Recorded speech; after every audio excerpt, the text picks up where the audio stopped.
Okay. Good afternoon, or rather good morning, everyone. Apologies for that. Good morning, everyone. Welcome to what promises to be a very interesting talk by Associate Professor Oliver Hofmann. Oliver Hofmann is the head of bioinformatics at the Center for Cancer Research at the University of Melbourne. His team builds platforms and workflows for rapid whole genome analysis of cancer patients. He has previously worked in Scotland on the National Genome Partnership Program, and he helped develop a bioinformatics core for the Harvard T.H. Chan School of Public Health. Now, the quick, or rather short, abstract for this talk, which is titled Community Efforts in Large Scale Genomics, GA4GH and Friends. It's building reproducible, scalable genomics workflows is a key challenge for bringing genome analysis to the clinic. Professor Hofmann will talk about their experience in terms of rolling out a rapid whole genome, whole transcriptome workflow for cancer patients, related data management challenges, and the importance of community efforts for bioinformatics. This talk will touch upon current activities of workstreams within the Global Alliance for Genomics, Health and related efforts, with an emphasis on large-scale genomics, cloud discovery, and how they can simplify their work and how to engage with the community. Again, Associate Professor Oliver Hofmann, thank you so much for your time. And I would like to give you the mic now for you to begin your presentation. Thank you so much for willing to give this talk. Thank you. I think that's the other way around. Thanks for having me. Quick check. Can you hear me? Is that mic okay? Yes, I can hear you perfectly. All right, brilliant. So, as I said, thanks for having me, and I'll try to keep this very, very informal, really. Mostly because Samir roped me into this, and I thought, sure, I'll join, and we'll just have a friendly chat, and little did I know that I'd sign up for like a 40-minute presentation. So this is going to be probably a little bit more informal than normally, which also means whenever you have questions, I'll try to keep an eye on chat. Stop me. I'm happy to stop at most times and just jump in and field some questions or explain something. Because it's a little bit hard to gauge what the audience, what your background is, and where I get lost in the weeds or an acronym. So I'll try not to, but please do stop me. All right, so let me see if this actually works. Switching. So I figured I'll start by actually not talking about global alliance, but giving a little bit of context where I'm actually coming from. Mostly because I'm wearing a number of different hats when it comes to the Global Alliance. One is I'm a program lead for Australian Genomics Health Alliance, or just brief for Australian Genomics, which in its essence is a precursor to a national sequencing initiative. It's run by Catherine North over at the Murdoch Institute here out of Melbourne, but it is really a collaborative effort across all of Australia, across all the different states, and many different hospitals to try to figure out what would be required for a national scale sequencing project if you really want to start sequencing every kid with a rare disease or every cancer patient multiple times. What does that actually mean in practice? And there are a number of different components to such a project. It's organized in what are called flagships, and that's something you'll see again with the Global Alliance setup. So those are different research projects or different disease projects that are of interest of the various communities. But the different programs are the ones that make up the backbone of AGHA. And that includes things like education and training workforce, and how do you get genetic counselors up to speed. It also has a large component around the policy and the ethics. How do you make sure that patients are actually involved and engaged and treated fairly? And evaluation also means, is this financially responsible? Can we make an impact when we have a public health system? And what we're doing, does this actually save money or at least give us better diagnostic and therapeutics for the same amount of money? The part that I'm mostly involved in is what's called the National Approach to Data Federation and Analysis. So again, you see in the map, there's a lot of different sites involved. So the question is, how do we actually move data around or not move data around? And how do we share this knowledge between those sites? On The flagship side, we're getting a little bit closer to my second hat. We have a fair number of rare diseases, but there are also a number of cancers. And despite that I mentioned it's a precursor, it's a prototype, it's going to be around 25,000 people in total that will be sequenced. Not all of them by whole genome sequencing. Many are just panels, exomes, whatever is required or what's best practice. The project I'm involved in on the research side is the cancer of the unknown primary, which is my second hat. So as was mentioned, I'm head of bioinformatics at something called UNCCR, or a Center for Cancer Research. It sits in this weird spaceship-looking building, and it drives I don't want to really going to call it a precision oncology program, but that's basically how it's being positioned. It's an alliance of 11 hospitals and research institutes and the university to try and figure out how do we roll out genomics, transcriptomics for cancer patients. That's been run by Sean Grimmond, the director of the center. And we have a couple of focus cancers, if you will, mostly the cancers that really have poor prognosis. Cancers where we have no idea what the primary tumor is, rare cancers, or once patients come back and after their primary therapy has failed. So those are the ones we're trying to tackle. And then going further down in the hierarchy, that's a group that I'm running. That's the Genomics Platform Group, which really is there to support this precision oncology effort. And at the very simplest way that I can explain that is we're trying to take genomic, transcriptomic information and to process it and to come up with reports or suggestions that help either diagnosis, what's the diagnostic verdict for cancer patient that has come in, or to help find the right clinical trial or the right therapy that has an impact on that patient's outcome. The group is relatively small. We're like 9-10 people right now. We're still hiring. We're still building up, and it's growing. The case that I haven't even managed to pin down Nick, who's just recently arrived, to get a picture of him. Hence, you get the dark avatar. Brad Chapman is, or has been until this year, part of the team. He's still in Boston, and I think many of them will know him from BOSC or some of the community efforts. So we're quite lucky to have him still working with us. What does our work actually mean? Well, we're processing data. So what you're seeing here is a bit of a dashboard of reports or sensors or signals that we would like to have when we analyze a cancer genome. We'd like to know what are the somatic changes, what are the structural changes. Has there been a viral infection? Is there something integrated in there? And the colors are mostly just where are we with the implementation? Green means, yep, we're happy with it. Orange means we're still processing, and red we haven't even tackled. It's not just whole genome. We're also working on the expression data, so whole transcriptome for most of our patients. And then probably the most challenging part, integrating those two components. How do you have one piece of evidence support the other? And how does this help you to come up with a decision for therapy? In practical terms, we're using a framework called BCBio. That is Brad Chapman's brainchild, blue-collar bioinformatics. You'll see throughout the talk lots and lots of links, and I'll share those slides later with your hosts, and then they might be able to send out around the link. So you don't have to write anything down. All of the information will be available later. But if you're curious, you can go to that website, read up on it. It does a ton of different things, so we just have configured it in a way that it helps us. So that's the rough context.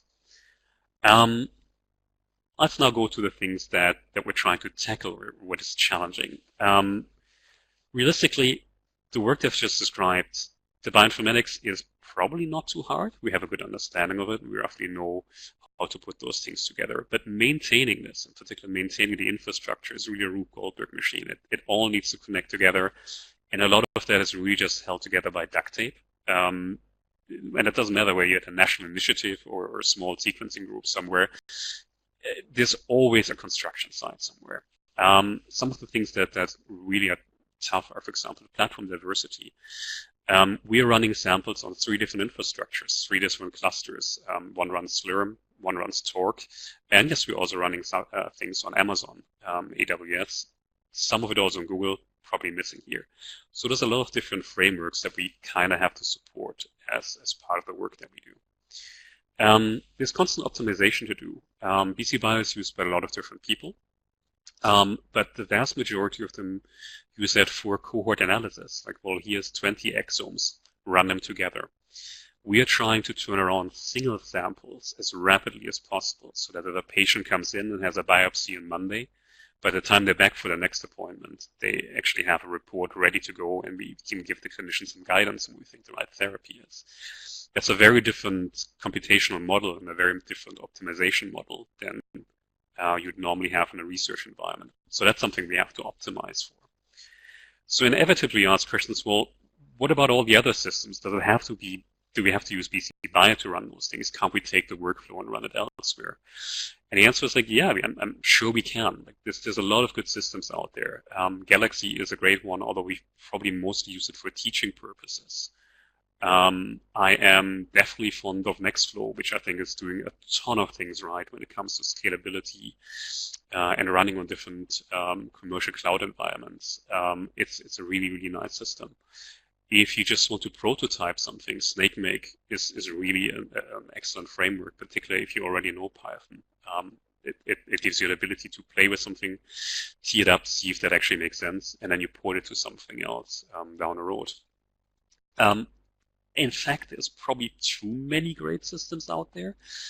And realistically, probably there's a fair amount of systems that are not as great. That's a list that Michael Crusoe from this common workflow language keeps current. There's around 240 of those workflow systems currently out there. And it just becomes quite tricky. So we decided relatively early on that our way out of this is adopting something called a common workflow language, just because I think we figured out that we're never going to agree on one execution system or one backend. We're certainly not going to agree on one workflow, but we can probably agree on a way of exchanging this information. So defining our workflow in a way that it can run on different systems. We settled on CWL. Again, as always, if there's standards, multiple options, it is working for us. Not the least, even groups like the Broads are supporting CWL now on Cromwell, despite the fact that initially they had their own workflow language, and they still have it with WDL. In fact, Cromwell is the framework that we are currently using to run all our samples and process them. It also gives you access to a fair number of commercial systems, be it Abados, 7bridges, or as it seems like also the Illumina backend is or will be supporting CWL workflows shortly. So all of that made sense for us. So that's where I'm going to switch context, because I wouldn't be surprised if a number of people listening to this talk are now at the point going, well, okay, you made a pipeline, so what's the point here? And I would agree with you. I think this is less to me about the software itself. What is important is that we've tried to implement something that is sustainable, that other people are using and fixing it and improving it. And it's a code that actually I stole from Brad, which he in turn stole from the software carpentry blog, actually quite a while ago from 2014.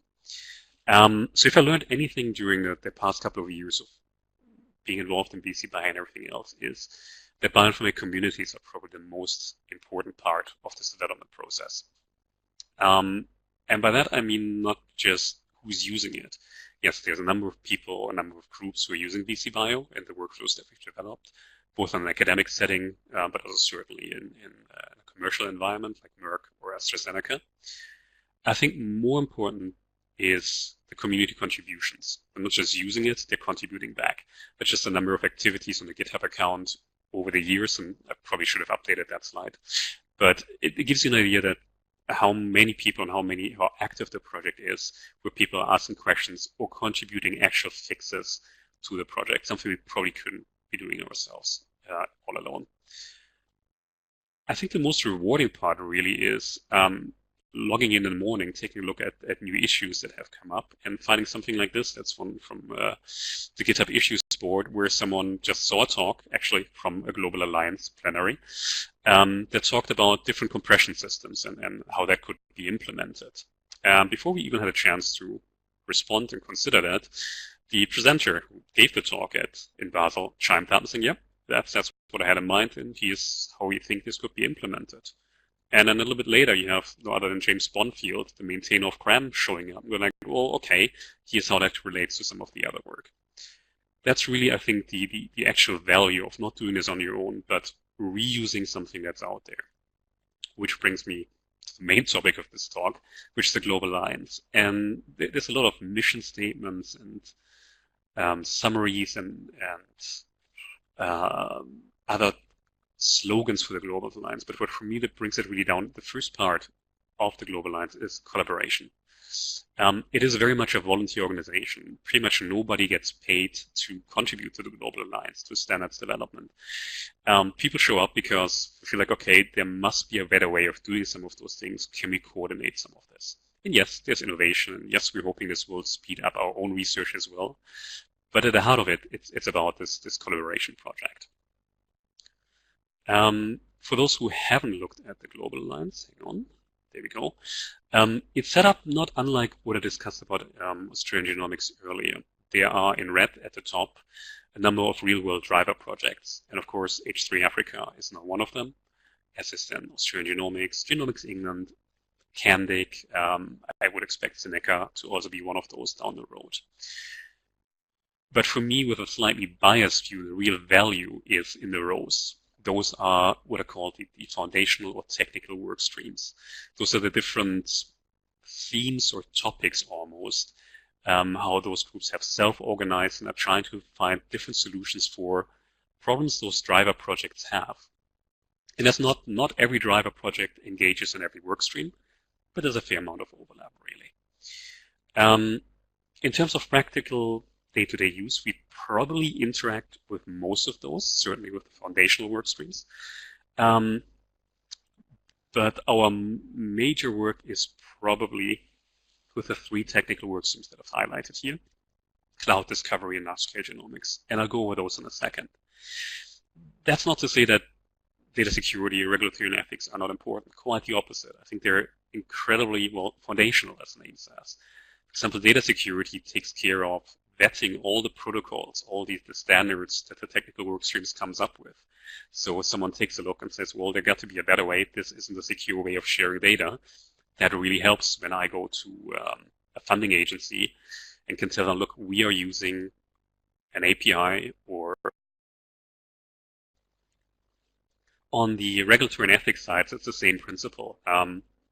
By having people with the expertise from different countries come together to understand how can we actually enable data sharing across national boundaries. There is a lot of paperwork that I don't have to worry about anymore and happily make use of, really. So let's jump into some of the more detailed discussions around some of them. Let's start with the cloud. It's being run by Brian Connor from UCC and David Glazer at Verily.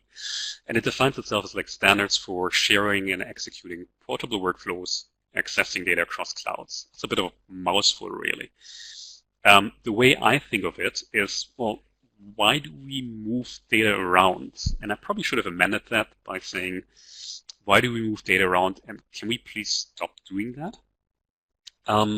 By that I mean is if you are somewhere in Cape Town or Melbourne or where have you, and you found an interesting data set that sits, let's say, at the Karolinska in Sweden, chances are that data hasn't been formatted or processed in the way that you would like to.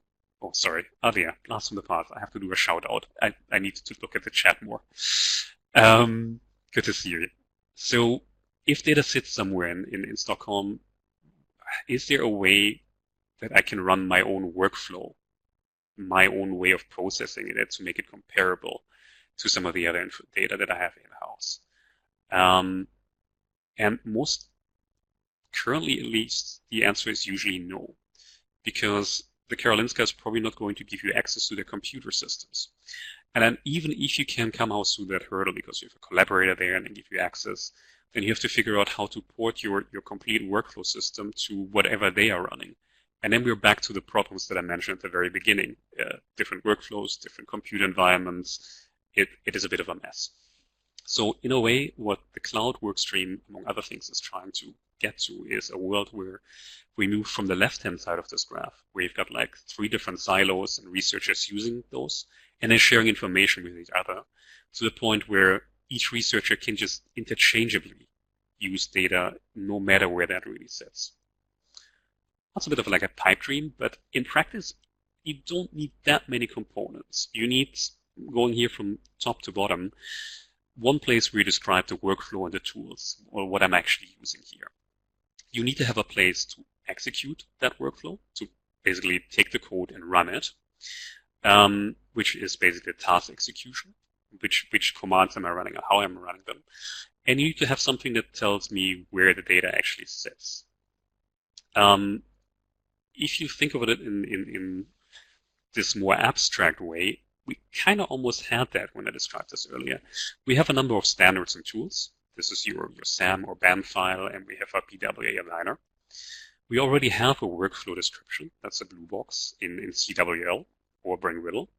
And now it's just a matter of packaging all those tools and data sets up and then submitting them somewhere here in a random cloud, really, to an engine that understands that, processes the jobs, and accesses the data. What that means in practical terms, we've actually tested that. That's work by James Eddy from Sage Bionetworks.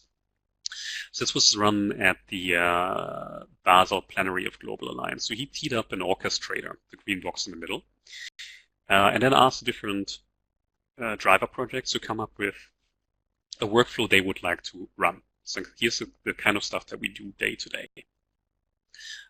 We made those available. We packaged them. Here's a CWL workflow, and here's a Docker container. He grabbed those workflows with the TRS, the first batch. We just basically grabbed those, and then submitted them through what's called a workflow execution schema, a WES endpoint. What that means, it's just an abstract API, like a REST API, where I tell this endpoint, look, here's my workflow, here's my data, and this is who I am. Then it's completely up to whoever runs the workflow, be it Illumina, the Broad, or Veritas, to decide what that actually means in their own internal systems. You don't have to worry about any of this. Does this run on Azure? Does it run on traditional HPC, an LSF cluster? Doesn't matter. All you're getting back from the WES endpoint is like a status report and where you can fetch your data down the road. And after it runs, the orchestrator gets the data and tests the results, like are they compliant? Do they match with what we expected? And if that's the case, you get a little green check mark in this interoperability matrix. As you can tell, we only tested it for 2 endpoints at the time, one with Veritas and one with Illumina, and it does work. So that's basically where we're trying to move. Instead of having to figure out how do I get the data here, I'll just ask, can I run the following workflow on your system? There's a bit of a sleight of hand trick here that I've did because it's not completely interoperable just yet. Because the workflows right now assume that the data is publicly accessible. So it's hosted on the same environment where I'm running the workflow, or I can give you an HTTP endpoint. As an endpoint, so it is basically, in most cases, it's going to be a server. The endpoint is called WES for Workflow Execution Standard or Schema. That is a REST API that accepts a pointer to a Docker container, a pointer to your CWL workflow or WDL, and your authentication information. It then passes that on to something like Cromwell, something to SnakeMake, something like Nextflow, whatever it is that can handle this, runs it locally, and returns the results. If you, actually, let me go up. If you're curious, there is, down here, there's always a GitHub repo behind it that explains this in way more detail than I could do this here. So the sleight of hand that I did was, I was telling you that that information has to be public. Right? The way around that is the last component that the Cloud's workstream is currently working on. It's called Data Repository Schema. It's yet another acronym, DURS. And the underlying idea, yes, correct, it points to the workflow. The workflow itself then says, please get my data from here. And that is the problem, exactly how I'm getting it right now, because in many cases, it might not be accessible. So that, again, is yet another endpoint where you give it a UID instead of telling you, like, look, here's my SAM file, I give you an ID. The server then knows, okay, that actually resolves to an Azure bucket, an AWS bucket, or hey, maybe it sits on your server somewhere and I can access that, which means you could then browse it or just pass it onto a workflow engine. That is very much work in development. Cloud Workstream hopes to have a release, a 1.0 API of this sometime this year, probably in the fall.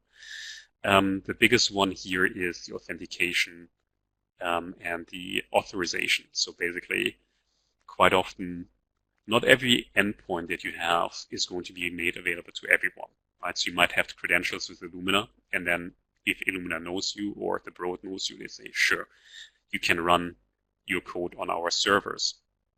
But the credentials that you have for where the data sits might be different from that.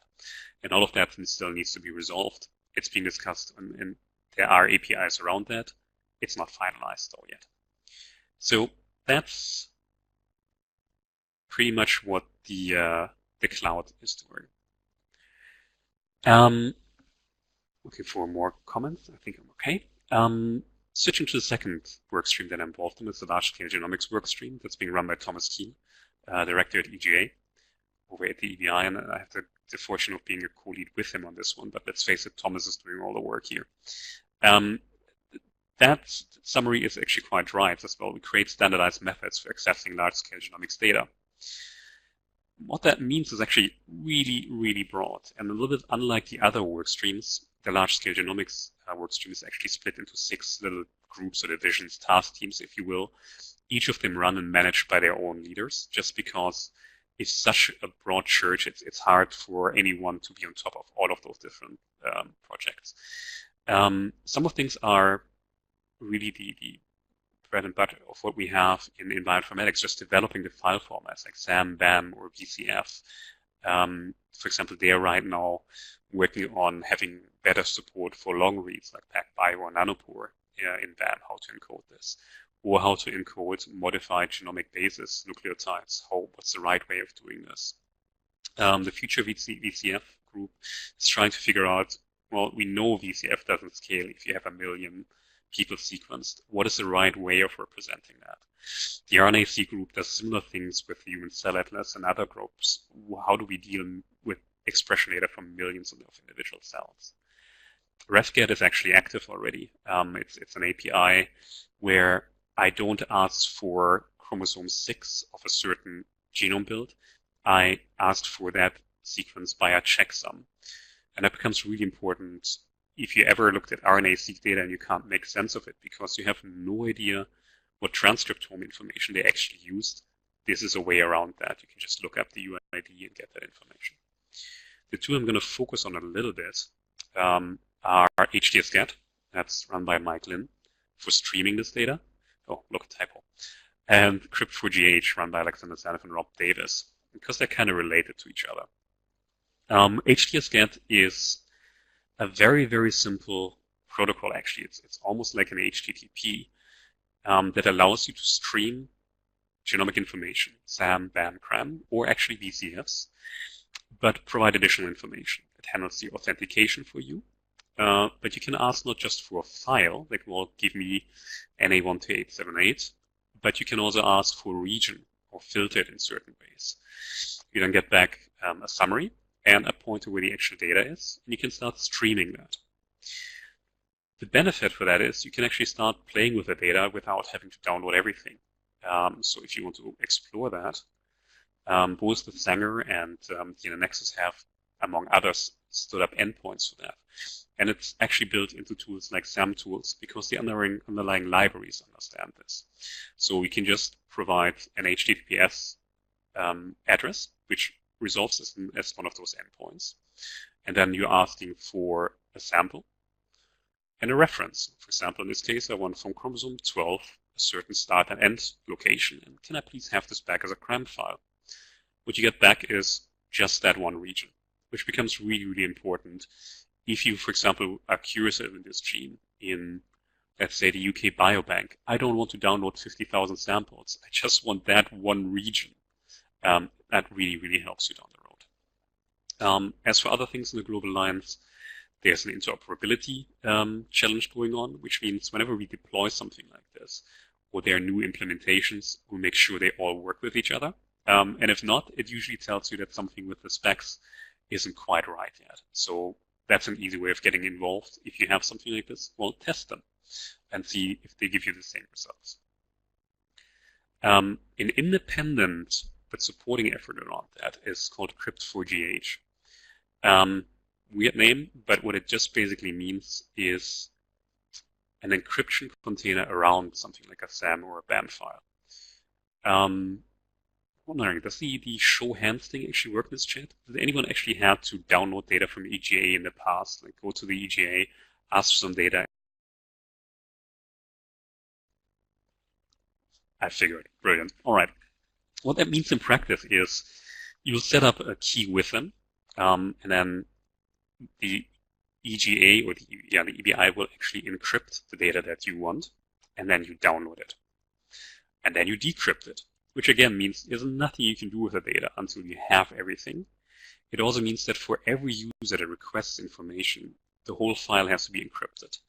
And that gets expensive in a hurry if you have a whole genome data set that's 50 or 100 gigabytes across a couple hundred patients. So GA4GH is a way around that. What happens is we encrypt the read information, the nucleotides, the actual reads, paired end reads or single end reads in your data, just once with a symmetric key. And that gets stored in locally wherever you want. Done. Now, if you request the data, we'll take your public key. We take the key that helps you decode the main information, and we put this in a header that we then encrypt with your public key. What that means is we can, when you then request the data, all we have to do is we quickly encode the header, which is a couple of kilobases, maybe. We pass this on to you, and you can decide what you would like to do. You can download the whole thing, or you can start using actually the SAM or the BAM or CRAM index, because the structure hasn't changed. If you just want, as before, chromosome 12, that one gene, perfectly doable. You can do this on the fly without having to encrypt everything. And those two tools that I've just mentioned are going to be a central component of what's called local or federated EGA. It's a project that's being queued up between the EBI and Elixir. Underlying idea is, well, the underlying idea probably is that the EBI doesn't want to pay to store the world's genome data for the foreseeable future. It really gets expensive. But also more in practical terms, it kind of kills me if we're sequencing a couple of hundred patients here, and we're publishing it. I'm submitting that information to the EBI, and then half a year later I realize, oh, I kind of need them again. And I have to download 20 terabytes from the EBI to Australia, which takes ages, if it even works. So the underlying idea here is, well, why don't you keep the country in your local environment, wherever you decide to. You leave the federation, the user authentication to the EGA. The search gets federated between all instances. So if you're looking for a file, you get a pointer of where it is. And then that data gets streamed with htsget and encrypted on the fly with GA4GH. So that's where some of those things connect and where they're going. Right. So we've just been down into the weeds all the way to encryption. I'm taking a large step back and going to the completely opposite of the spectrum of the work streams, at least as far as I would say, to the discovery work stream that's currently run by Mark Few and Michael Borders. And the idea is here to have a discovery platform for both genomics and clinical data access. One of the products many of you may be familiar with is the Beacon. It's a network of little beacons that everyone can set up.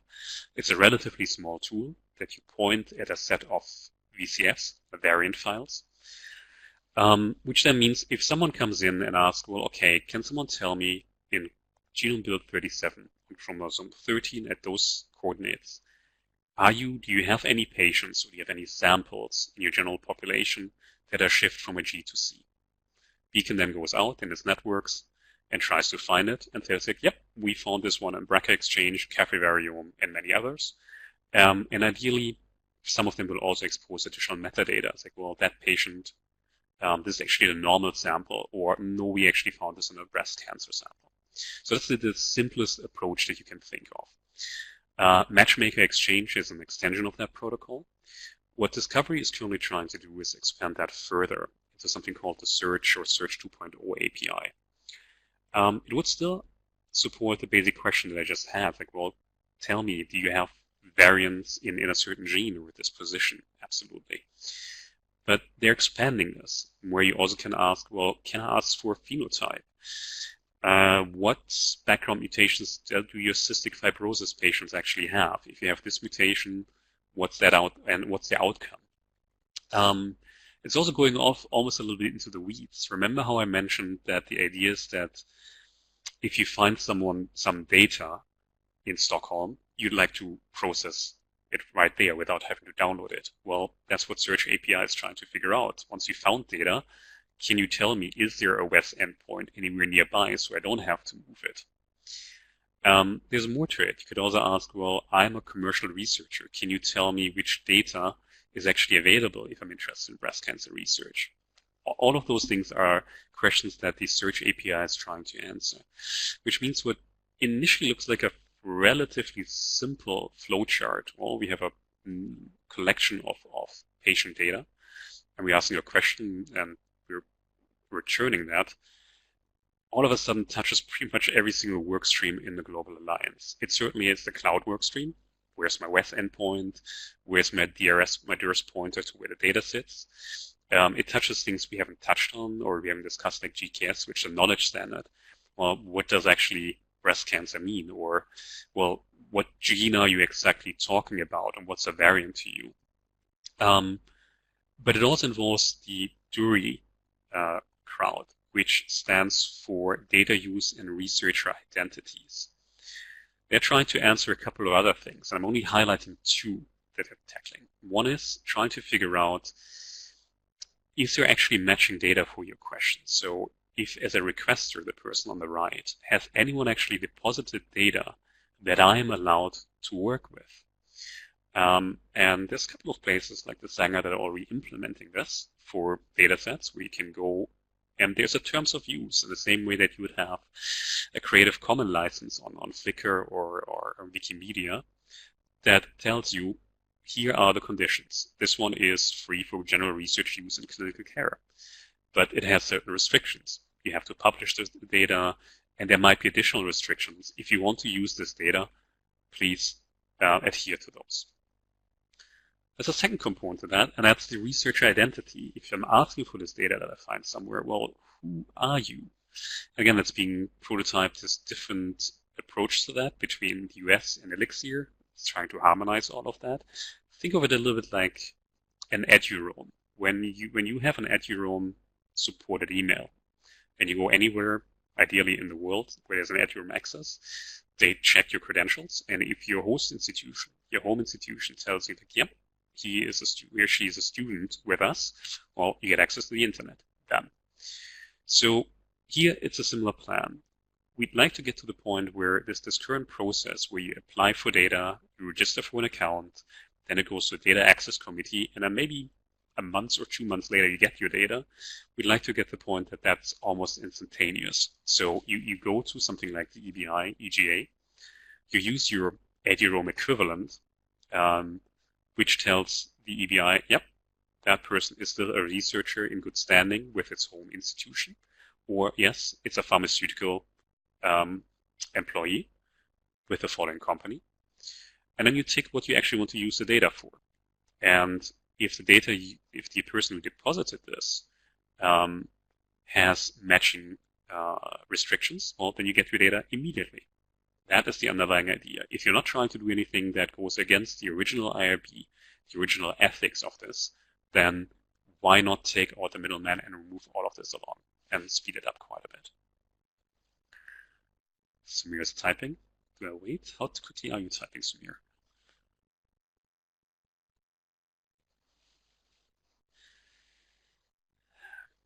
It wouldn't replace them. It would ideally aid them. So at the end of the day, whoever deposits data still can decide whether they want to do this. You can have a data use that says, ask me for everything. I want to be asked for everything. I think the practical use term that's envisioned is most people will go like, look, it's breast cancer data. Unless you're trying to re-identify patients or match patients to a social security number, we're probably fine with it, and more importantly, the patients are fine with it. Just go ahead.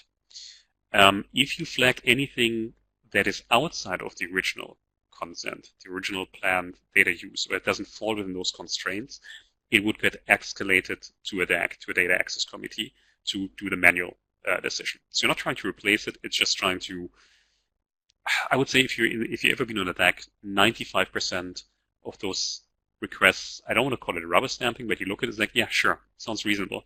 Or even he's like, yes, that's what we made it for, please use it already. It's just you becoming a bottleneck because you only meet once a month, and taking that out really, really helps. But to your point, we'd like to get to the state where you almost take the data access committee out of the picture and empower the patient instead. So dynamic consent is a concept that's becoming more and more important, where, yes, obviously we ask the patient already when we take a biopsy or when you sign up your kit to have its genome sequenced to figure out what the disease it might be suffering from. We're already asking for your consent and asking, would you be okay with us sharing this? But honestly, quite often people are stressed. They're in an environment where, yes, it's informed consent, but we really should be able to allow them to change their mind. And that's what dynamic consent is about. So you capture people's information, you give them an account, whatever that means somewhere, that has information about their samples. It has information who's currently using them. So you can go in, there's like, oh, look, my data or my sample that I provided is currently used in the following 3 studies and in those 2 clinical trials. But you can also go in and say, look, I'm no longer comfortable. I now have kids. I don't want my data to be shared anymore. Can we just make it for research use only, but non-commercial research? It's your choice. So that's a big effort. Australian Genomics, Genomics England, and others are exploring that with patient advocacies to get to that point. And to basically wrap up, do we actually need all of this? Is this scale and automation? What's wrong with the current system? And I think the answer is like, yeah, we really, really do. Because we're in a phase now where we are moving from research-driven sequencing to healthcare-driven sequencing. And it's such a different scale that it's actually hard to wrap your head around at times. The amount of data that we'll be getting in the next 5 to 10 years is really staggering. I mean, we have currently 50,000 cancer genomes, for example, sequenced. That's probably a slight underestimate. Within the next 10 years, we think it's going to be more like 250 million. There is no way we can do the data access committees with manual approaches. If we don't get a handle on this and automate a lot of those processes and make them interchangeable, it's going to be really, really tricky. And that kind of ties back to one of the first slides I actually saw for the Australian Genomics Health Alliance in one of the early days. They identified quite early that, yes, we will have data from millions of samples, and we actually need this. I need to know what other patients worldwide have the following genomic or transcriptomic changes. Are those patients that have the same symptoms, or am I on the wrong track? What about my rare cancer? Are there other patients? And if they are, what did you treat them with? And what was the outcome? Can I not put my patient on a drug that is absolutely just going to harm them? And a challenge really has been, and to some extent still is, that data in silos is completely pointless. It doesn't help you. We cannot scale this up in individual sites. You need to have approaches to share. You have to have approaches to share consent and empower the patients for that. And you also have to have the regulation, be it state or federal or international regulation, how that data is allowed to travel across international boundaries and how to make use of this. And if you want to have a very, very visionary take on this, if you look at Medium or just Google data biosphere and Benedict Patton, you'll have a short blog post and how we envision some of this might play out. It is visionary. Not all of this will happen, but there are frameworks like the Global Alliance that make me actually quite hopeful that we might get to that point. That means I can wrap up with the most important bit, actually, which is like a call for help. H3 Africa is now a Global Alliance driver project. And as I mentioned, Global Alliance is a complete volunteer organization. It really is bottom up. It's the people in the work streams and also the driver projects that drive this, that go like, well, here's what we need. what do we need to put in place to get from here to there? All that said, it can be incredibly daunting looking at all of this. I only touched on a fraction of what's currently going on. So how do you even engage? One way of doing this is starting looking at the Global Alliance website, particularly the first link, the workstream links. Get a sense what the different work streams are about. Most of them, actually all of them, link to their summary statements, their GitHub repos, and pages that have further breakdown of what their projects are. If you're then curious, or if you have like an afternoon, take a look at the 6th plenary meetings in November in Basel. Because all of the talks have been recorded. You can watch it on YouTube if you want to, but all the slides are available. In many cases, transcripts are available, and quick summaries are available. Take a look around at it. And I've covered pretty much everything from things that are definitely in the math and computer side. How do we encrypt data efficiently, and how do you compress data, and what's the right API call? All the way to ethics and engaging patient advocacy and working with patient groups on, well, how do we get the consent forms right? What kind of dynamic consent do we have to have? So it doesn't matter where your interests are in a space. Are you a programmer who wants to just get things done? Are you someone who's just more interested in the patient side of things, in the clinical reporting, the security? All of that is kind of represented. There is pretty much a space for pretty much anyone in the genomics or biomedical community to engage. If you're really still curious, actually do take a look at the minutes. It's one of the few organizations that I've seen that has really excellent admin support where the minutes are quite useful. But frankly, the easiest way to join in and get a sense of the community is joining the calls. All the calls are on Zoom. It's a relatively, it's a one-click without having to install a whole lot of things. They're usually in friendly, I would say, African time zones, because it's mostly coordination between the US time zone and the European time zones. So it's quite easy to join in and just listen, see what people are talking about, identify interesting projects. And if you can make it to some of the hackathons, even better, or CodeFests. But some of that will all be on us and Nikki and others to start rolling them out across Africa. So we'll see how we could do this in the next 1 to 3 years. That's pretty much it. Anything I haven't touched on, shoot me questions, shoot me emails, nudge me on Twitter, or just chime up now. Thank you so much, Professor Oliver, for an interesting and very informative talk. I think I'm going to need some time personally to process everything. But for now, for those that have joined us for this webinar, if you have any questions, please raise your hand. There's an icon at the top with someone raising their hand, or you can type in the chat room if you have any burning questions at the moment. We still have like 6 minutes to go, so please go ahead and shoot if you have any questions. Either type them in the chat or raise your hand and I'll give you the right to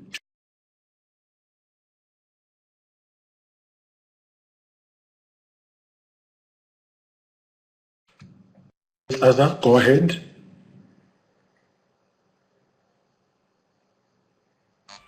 Azza? Okay. Yeah, hi, can you hear me? I can hear you. Okay. Okay, yes, nice.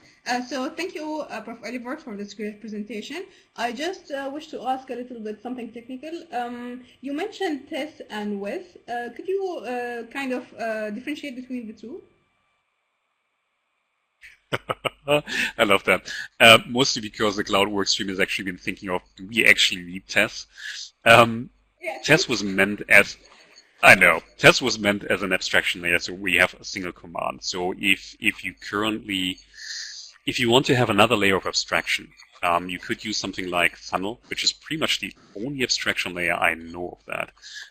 And you decide, look, please run just BWA with the following commands on the following data. In all terms and practices, I don't know, other than Candic, of anyone who uses currently the TESS interface, because most people just wrap the whole thing, submit it as a WES endpoint, and then leave it up to the execution engine to figure out where that is. We'll see. I would almost see them as equivalent. TESS is the one that wraps individual tasks. Wes has the higher level logic, like, well, here run the following workflow, then use this output for the next step. Test doesn't do that. Okay, makes sense. Thank you. Okay, but it's yes, it is definitely more like a lot of those things happen organically. So where people build something and over time and like, hang on, is that still the right approach? What I talked about DURS is built on something that's called DOS, which is now not deprecated, but it was almost like a prototype where we learned something like, okay, now knowing this, can we do it properly, or something that's probably more widely usable? Okay, thank you. Okay. Thank you, Azza, for that question. I think Alia was typing in the chat room. I think there might be a question there. But while Alia is typing, are there any other questions? So I can ask the question. I don't know how to raise my hand. Let me see. Now I know. No, just ask Alia. You go ahead. We can hear you. Please go ahead. So I have a question. So my institute is node HCA Bayonet node member. Hi, first, Oliver. I'm very nice to hear you talk. Hey. So I said my question. So my institute is an HCA Bayonet node member. In principle, we are also HCA Africa member. How can you benefit as HCA Africa member, or maybe what would be the best to continue using the HCA Africa umbrella as HCA Bayonet member, or to become a member, a global alliance member? So I would say engage in whatever way makes most sense to you. And by that I mean, so the driver projects are in this weird role, as in a way they are meant as a clearinghouse or a vetting system. So if I, in Large Scale Genomics, come up with a new protocol, it's like, oh, we really need this. I need to convince at least 3 driver projects that is useful. And they need to agree that, yep, that's useful. And if you build this, we will try and implement this. So there is a commitment from the driver projects to contribute. That doesn't mean everything we do is for the driver projects. Quite often you have something that just needs to happen. And because it's bottom up, I would say easily half of what's being done doesn't happen from the driver projects. So it's just someone deciding, look, we need this. Can we pitch this? And then you convince a few other people. So I would say you can either do it through H3 Africa, if it makes sense for the whole organization, or if you just have someone who wants to contribute someone or get engaged, just do it as an organization. Pretty much everything we did in the past was just, well, we just sign up as a member, and even that is optional. The driver projects are just meant as to have a reasonable representation across the spectrum as a sanity check. Is this something that's actually useful? So we don't go off and develop tons of solutions that nobody really needs or wants.